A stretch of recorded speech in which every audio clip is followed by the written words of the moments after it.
Gracias al centro médico, ya muy atento, se encuentra nuestro doctor Roberto Zucchini, gastroenterólogo y hepatólogo, y vamos a hablar acerca de reflujo gastroesofágico. Doctor, ¿cómo está? Bien, ¿Motivado? buenos días, motivado.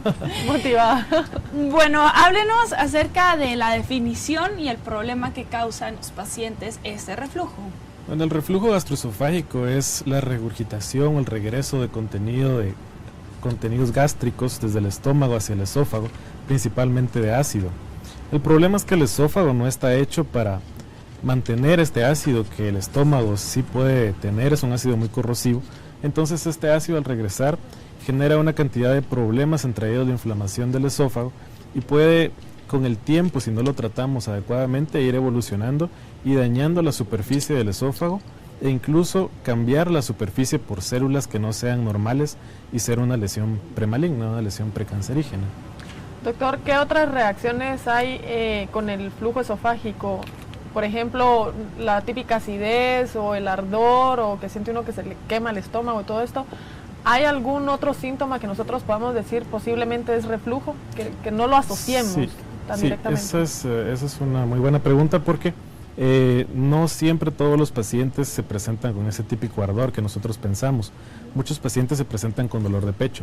Puede ser un dolor de pecho tan fuerte que muchos lo confunden con un infarto, y vemos muy frecuentemente pacientes que llegan a las emergencias pensando que están teniendo un infarto del corazón, y lo que están teniendo es un episodio de reflujo muy severo, sin sentir ese ardor del que estábamos hablando. Y no solo eso, sino que nos puede causar otros síntomas, como por ejemplo tos crónica. Hay gente que tiene bronquitis a repetición, y el problema no viene precisamente de los pulmones, sino del ácido del estómago, que está regresando tan arriba en el esófago que se está yendo hacia los pulmones. Podemos tener problemas también de personas que empiezan con asma a una edad avanzada. Podemos tener problemas de sinusitis, incluso hemos visto pacientes que es tan severo el reflujo que tienen sinusitis a repetición. Entonces es toda una gama de sintomatología que no necesariamente se tiene que presentar solo como dolor o solo como este ardor que es el que todos pensamos a veces. Doctor, ¿y por qué se origina? ¿Cuáles son las causas que provocan este reflujo? Pues la causa del reflujo es que el ácido del estómago está en una bolsa, prácticamente, que es el estómago. Y el esófago es como un tubo que llega a ese estómago. Entre el esófago y el estómago hay un cierre que se llama un esfínter, es un esfínter que se llama gastroesofágico. Cuando ese esfínter falla, o sea, ese cierre no está adecuadamente cerrado, entonces es fácil que ese contenido de jugo gástrico regrese hacia el esófago. Algunas veces es porque hay hernias hiatales que no permiten que ese cierre sea adecuado. Otras veces porque la dieta no ayuda, como por ejemplo comer mucha grasa hace que el estómago se distienda mucho. No es fácil que esa grasa siga transitando por el tracto gastrointestinal, y entonces al haber más contenido gástrico como acumulado en el estómago, no es fácil que se produzca el reflujo. ¿No es hereditario? No es hereditario el reflujo en sí, aunque algunas veces, por ejemplo, las hernias hiatales pueden tener un cierto componente hereditario. Doctor, últimamente hemos visto mucha frecuencia en este tipo de no sé si llamarlo como enfermedad o padecimiento. Ajá. Yo me recuerdo, como lo típico de las abuelitas, decían, no, es que antes los niños no venían con tantas cosas, ahora todo es reflujo, todo es aquí, todo es allá. Entonces antes no se veía tanta reincidencia en esto. ¿Por qué hoy en día se está viendo demasiada reincidencia, valga? La causa principal de que estamos viendo más reflujo ahora es que ha habido un cambio en la alimentación de unos años para acá. Desde las abuelitas, como usted dice, se comía más sano. Ahora pues estamos más acostumbrados a comer comida rápida, comida más grasosa, y como habíamos hablado, la grasa es uno de los componentes que puede provocar un reflujo. Es muy común ahora que las personas ya no les da tiempo de ir a almorzar a su casa o comer comida saludable, comen comida rápida o comen comida preparada que tiene más grasa. Y además de eso, otra cosa que influye mucho es la obesidad. El tener uno más abdominal hace que haya más presión en el estómago, y si a eso le sumamos de que hay un cierre defectuoso entre el esófago y el estómago, pues mucho más fácil que los contenidos del estómago vayan a regresar hacia el esófago y se produzcan todos los síntomas del reflujo. Solo para agregar a esta pregunta, ¿entre qué edades es más frecuente? Pues no hay una edad donde sea más frecuente. El reflujo se puede dar desde niños hasta personas ancianas. El reflujo en niños pequeñitos se considera un poco más fisiológico, que en adultos sea un poco más normal, le presta uno un poco menos de atención hasta que ya provoca más síntomas. Los adultos incluso es normal que tengamos cierto grado de reflujo, pero si uno tiene un reflujo que ya es reincidente, que se produce más de 3 veces por semana, por ejemplo, o que provoca otras molestias como las que habíamos hablado, pues eso ya no se considera normal, ya se considera una enfermedad por reflujo gastroesofágico, y entonces ya es necesario empezar con terapia. Dentro de la terapia está incluida una dieta. ¿Qué alimentos son los que deben de evitar las personas que padecen? Pues principalmente hay que evitar alimentos que disminuyan el tono de ese esfínter del que habíamos hablado. Entre esos alimentos pues está la menta, está el chocolate, pero no solo es evitar algunos alimentos, sino que también es un cambio en el estilo de vida. Por ejemplo, menos licor, el licor hace que se produzca mucho reflujo, menos grasa como habíamos hablado también, y bajar de peso por supuesto, y sobre todo también otra cosa muy importante es no fumar. El fumar también se ha demostrado que disminuye el tono del esfínter gastroesofágico. Entonces, además de la dieta, es un componente también de cambio de estilo de vida para lograr una mejoría. Doctor, es muy frecuente también que cuando nosotros empezamos a sentir esa acidez y todo, automedicarnos. ¿Qué riesgos tomamos nosotros al automedicarnos cuando empezamos a sentir el reflujo? Sí, como usted bien dice, mucha gente empieza automedicándose. El problema es que muchos continúan automedicándose por meses, incluso por años. Y hay diferentes medicamentos que las personas van usando, desde antiácidos hasta medicamentos más potentes que no deberían encontrarse en venta libre, pienso yo, y que en muchos países no es así, pero que aquí en Guatemala los encontramos fácilmente en las farmacias. Con la medicina. Exacto, no hay restricción. Y algunos antiácidos, por ejemplo, son a base de calcio y pueden causar problemas hidroelectrolíticos o problemas de riñones. Y el mayor problema de todos, en mi opinión, es que la gente solo va como pasando los síntomas y pasándolo y el daño se sigue produciendo. Entonces cuando ya llegan a consultar es porque es un daño muy muy grande, porque solo han ido como pasando poco a poco los síntomas automedicándose, ¿verdad?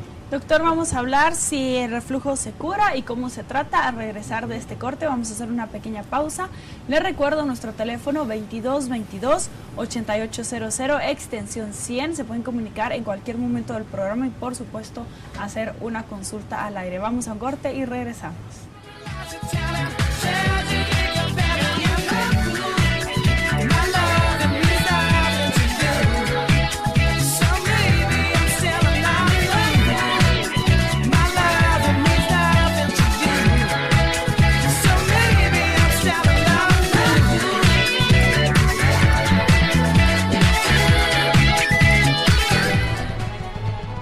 Estamos presentando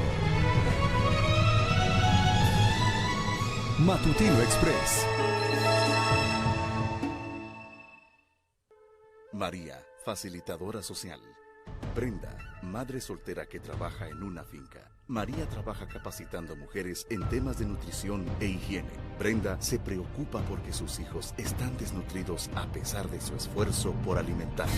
Gracias al nacimiento del Ministerio de Desarrollo Social, María y Brenda podrán conocerse. Brenda tendrá acceso a capacitación y la vida de su familia será mejor. Acciones que generan oportunidades. Gobierno de Guatemala. Las personas con sordoceguera total se comunican por sistemas táctiles, como el braille, objetos de referencia y lengua de señas debajo de sus manos. Las personas sordociegas con resto visual se comunican por sistemas visuales, de cerca o dentro del campo visual.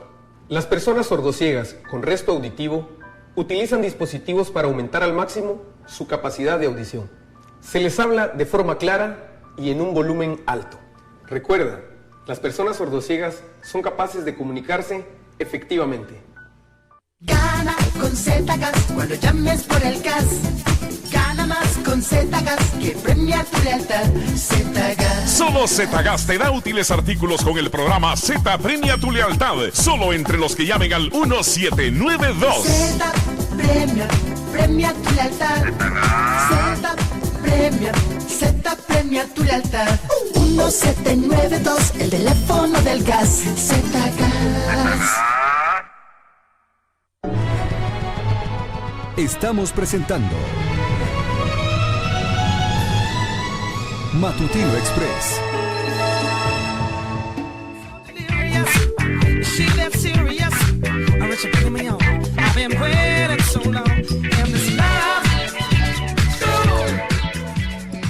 Continuamos en nuestro segmento de salud con el doctor Roberto Zucchini. Estamos hablando de reflujo gastroesofágico.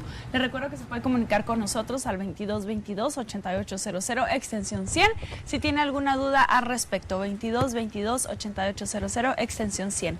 Antes de irme a la pausa, le había preguntado al doctor, había dejado esa pregunta en stand-by, si el reflujo se cura y cómo se podía tratar. Vamos a iniciar este segmento hablando cómo se diagnostica para luego abordar el tratamiento. Doctor. Okay.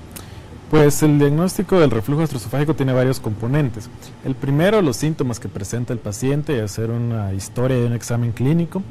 Después entramos a una serie de exámenes diagnósticos, como por ejemplo una endoscopía gástrica.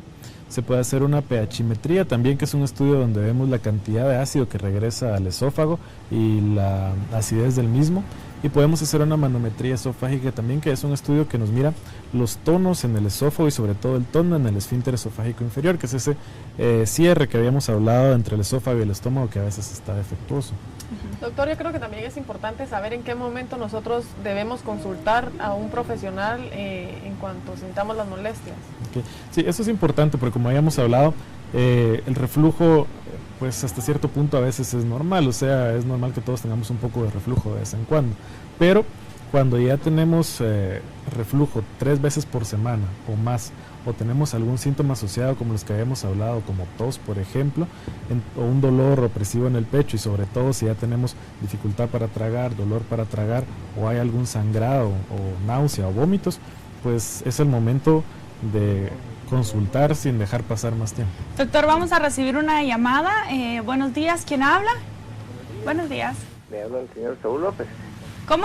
Saúl López. Saúl, mucho gusto, bienvenido. ¿Cuál es su pregunta? La pregunta es lo que usted dijo, cuando uno se hace, está uno, ¿cómo se llama? Recetando a uno mismo. Automedicando. Automedicando. En las farmacias y en mucha publicidad, por ejemplo, va a ir manda Vitalcid, esos otros productos que son a base de aluminio, Malox, y qué tan buenos son esos productos, porque lo que él mencionó en su conversación es de que uno no debe automedicarse. Aparte de eso, cuando ya tiene uno una afección laringotraqueitis o algo así, ¿esto no produce cáncer? Esa es mi pregunta. Muchísimas gracias, Saúl. Gracias, Saúl. Gracias, Saúl. Pues empezando por el final, Saúl, cuando uno tiene una laringotraqueitis, esto significa que el ácido del estómago ha subido por el esófago y ha sido tanto el reflujo que ha llegado hasta la laringe. Ese es un reflujo muy severo que ya no está en el punto de uno automedicarse, sino está en el punto ya de lo que habíamos hablado, de consultar. No es la regla que se produzca cáncer en la laringe a través del reflujo, pero el ácido del estómago, como habíamos hablado, es sumamente corrosivo. Entonces esto puede ir dañando poco a poco las células de otros órganos que no deberían estar expuestos al ácido, como el esófago, como la laringe, como la tráquea, que es la laringotraqueitis, y pues eventualmente se puede desarrollar alguna lesión premaligna, ¿no? Tenemos otra llamada, es Verónica ahora quien nos está llamando. Buenos días, Verónica, ¿cuál es tu pregunta? Hola, buenos días. Buenos días. Sí, Buenos adelante. días. Mi pregunta es, sí, adelante. Si no necesariamente tiene uno que padecer de reflujo gastroesofágico, sino supuestamente una comida condimentada como una carne guisada, un pepián o algo puede provocar esa sensación de ataque al corazón o de sentir fuego. Sí, las comidas que son muy condimentadas o que son muy grasosas pueden hacernos sentir reflujo y esa sensación de fuego o esa sensación de opresión de pecho. Y pues es hasta cierto punto normal de que si nos excedemos en alguna comida con mucha grasa, con mucho condimento o en licor, por ejemplo, tengamos un poco de reflujo.